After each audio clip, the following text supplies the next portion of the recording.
I am very new to the Yakuza franchise. In fact, I only started out playing Yakuza lately due to the Steam release of Yakuza 0. I decided to pre-order the game so I could finally experience one of the series' entries. In Germany and maybe overall in the West, Yakuza is a very unknown game series, but I got my first introduction to the game through the German MTV program called Game 1. This particular episode featured a review of Yakuza 4, but I didn't find the game too interesting back then and we didn't own a PS3 to play it, so I mostly forgot about the series overall up until last year.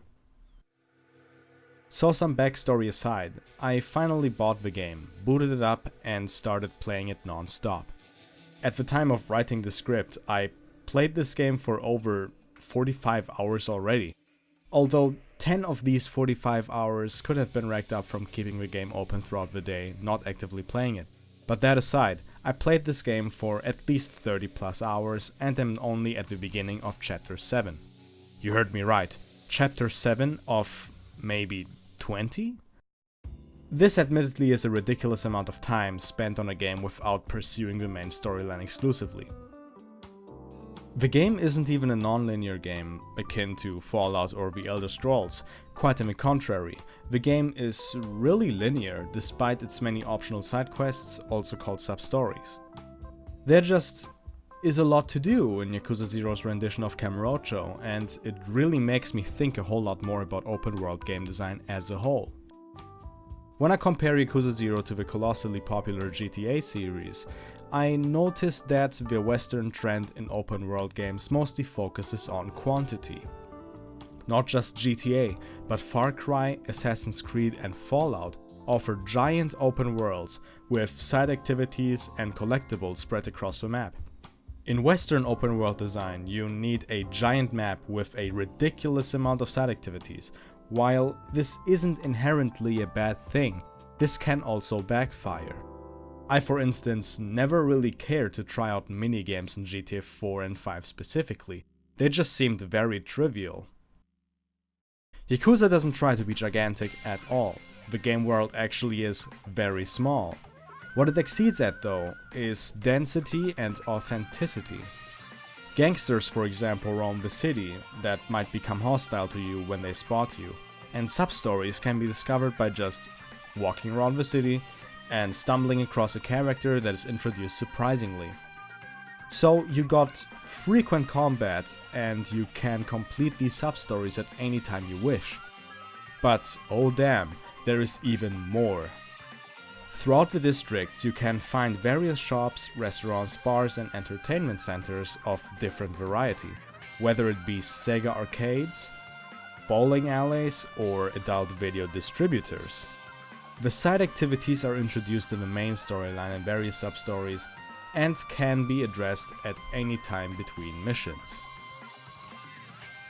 I love walking around Kamurocho due to the small but densely packed map Yakuza 0 offers, and I would even say that Yakuza 0's open world is way more interesting and fun to me than the open world GTA 5 offers. I find myself revisiting the same karaoke bars as Kiryu or as Majima when I get the impulse to play the karaoke minigame. The idea of starting to play Mahjong also gets more and more appealing to me by the day, and enjoying a cat fight and softcore pornography never was as satisfying as it is in Yakuza 0. Oh wait, did I mention softcore pornography and cat fights? Well, this is another point which makes me love and respect this game series. Yakuza takes place in a fictional red light district of Tokyo, meaning that a lot of sexual activities and other popular nighttime activities take place in Kamurocho. You can, for instance, meet up with good-looking women in hostess clubs, or go to telephone clubs to enjoy yourself with hilarious dialogue between phone girls and one of the two protagonists. These activities aren't only a fun curiosity, however. They actually fit the theme of the series and help build up an atmosphere that is exclusive to the Yakuza series. But when thinking about those activities further, only one thing comes to mind. This rarely happens in the Western gaming industry. Sadly, some vocal minorities have a lot of power in the industry, meaning that things that are deemed offensive, sexist or racist may be censored or completely shut down. I am certain that games in a similar setting would try to make a point about women not being sexual objects, or something similar to that, forcing it onto the player. Meanwhile, the Yakuza series does not shy away from sexual themes. On the contrary, it embraces them and has a lot of fun with those themes.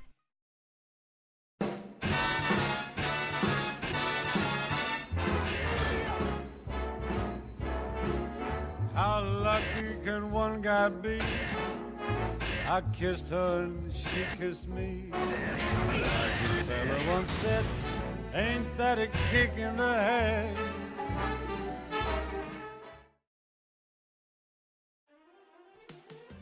Yakuza 0 also is a very wholesome game as well. Many times when you complete a sub-story, one of the two protagonists will talk to the character who gave them the quest, and most of the time the character has learned a lesson, and Kiryu or Majima give really important advice to the character that can also be applied for yourself in real life. Whether the advice is that a couple needs respect in a relationship, or that you shouldn't lie to the person closest to you, many of the advices given by the two protagonists are very relatable and applicable in real life. Not many games do something like that, and this, for me, is a very special thing, so I appreciate it even more in Yakuza. Yakuza doesn't consist of hilarity and wholesomeness alone though. The main plot of this game is actually very serious and dramatic, which admittedly surprised me at first. I haven't played the game in its entirety yet, but up until now there were 2 scenes already that managed to make me feel rather emotional for Kiryu or Majima. The writing in Yakuza 0 is quite literally amazing and makes the cutscenes very enjoyable to watch. Oh, and by the way, Yakuza is very cutscene heavy, but that is not a bad thing. I actually want to see way more of these cutscenes because they are of such a high quality. Adding on to that, the game very much feels like a Japanese crime drama throughout the main storylines of both Kiryu and Majima. This dissonance leaves Yakuza in a very weird spot. The mix of drama, humor and genuine niceness shouldn't work as good as it does. But it does. And this in turn makes this game so much more interesting. 信じるばかりだ